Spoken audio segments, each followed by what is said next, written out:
I don't care how you spin it or splice it. In the NFL every season, you've got 32 teams. 31 of them end up being losers, and one of them is a winner. Just one. That's it. No matter how you spin it. You either don't win the Super Bowl or you do win the Super Bowl. And in 2013, the only real winner in the NFL was the Seattle Seahawks. They were the ones, they were the best team to beat all year long throughout the NFL regular season. They went 13-3. They were the best record in the NFC. They had home field advantage throughout, which they took advantage of. They made it to the Super Bowl, and then they put on one of the arguably most dominant all-around team performances in Super Bowl history as they completely dismantled the Denver Broncos. It was impressive stuff. You take the highest scoring offense in NFL history and you hold them to 8 points, and you don't even surrender those 8 points until the end of the third quarter. I mean, it was dominant and impressive stuff. So now the question is, can the Seahawks do more than just be a one-hit wonder? Can they become a dynasty? Can they win multiple championships?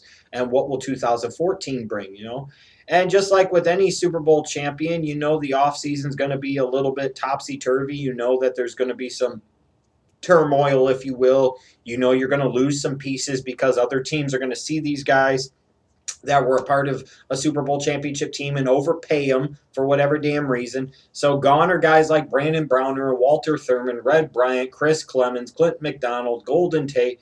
In theory, on paper, that looks like a lot of losses for the Seahawks to suffer through. But when you look at it, how much did they really lose? I mean, Browner wasn't around when it really mattered. Walter Thurman wasn't around when it really mattered.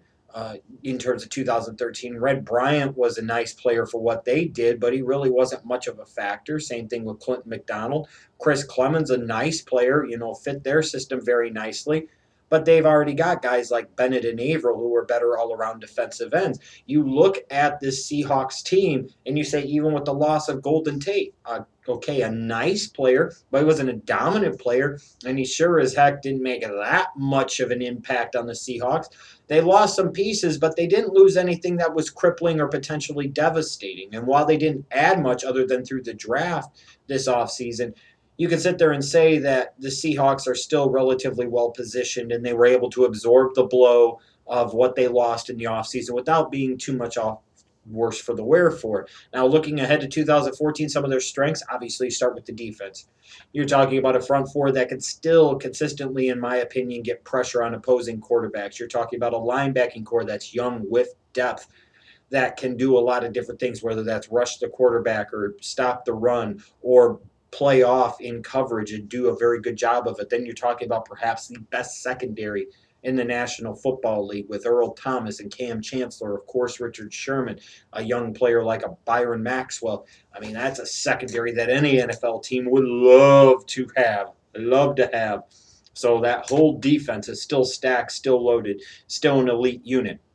You win championships in theory that way, along with having a great running game and with Marshawn Lynch still in the fold and guys like Turbin and guys like McKell in the fold. You would expect the Seahawks to still be able to do just like they did last year, be able to consistently stop opposing offenses and be able to run the ball, affect field position, be able to control time of possession, be able to make those tough yards and those big plays, when they need them in winning time at the end of games. But another strength of this team is Russell Wilson.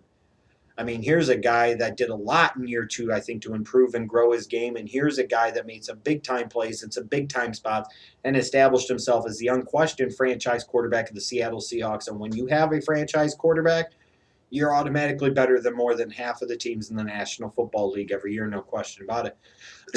Excuse me. The biggest question marks, though, for the Seahawks heading into 2014, there are some. Wide receiver. This is a unit. You lose Golden Tate that pretty much didn't have Percy Harvin for any part of 2013 except for the Super Bowl. Yeah, it was great. It's when it really mattered the most, and he actually made an impact. He was an X factor. But you didn't trade for Percy Harvin to be an X factor. You didn't give up a first-round pick for Percy Harvin to be an X factor. You didn't throw in a third-round pick as well for him to be an X factor. You brought him in to be a difference maker consistently and be a big-time explosive weapon for your young franchise quarterback, Russell Wilson. And the fact is he just wasn't in 2013. Percy Harvin, can he stay healthy? Is he going to be that big-time weapon that the Seahawks envisioned when they traded for him before last season? the other wide receivers, you bring in Paul Richardson in the second round. I really like this kid out of Colorado, another explosive down the field vertical threat, similar to guys like Doug Baldwin, and Jermaine Kearse. But they really lack a true, big physical receiver. They truly lack like a big time number one receiver. And are these wide receivers going to be able to fill some of the void left by a Golden Tate leaving? That remains to be seen. The biggest weakness for the Seahawks in 2013, I anticipate being their biggest question mark heading into 2014, and that's their offensive line, especially the interior of that offensive line. There were times where Russell Wilson had too much pressure in his face. There were times where that offensive line, especially in the middle, really struggled to block well in the running game. That's a big question to me. They didn't do a lot, I don't think, in this offseason to improve in that area, to address that area. So that's a big question heading into this season. Now, looking at their schedule, they've got the AFC West, the NFC East, and then I think they play, Green Bay and Philadelphia. They've got a tough schedule, which you would expect for a team that won their division and won the Super Bowl last year. The last 6 weeks of the season in particular will be interesting to watch for the Seahawks. Their last 6 weeks of the schedule, I think, will determine a lot of whether they are the divisional champions and perhaps get home field advantage again throughout the playoffs, or if they're just going to be a team that maybe slides in the back door as a wild card team in the playoffs. They host Arizona, then they go to San Francisco, then they go to Philadelphia. They host San Francisco, go to Arizona, and host St. Louis. That's a pretty tough stretch of games the last 6 weeks.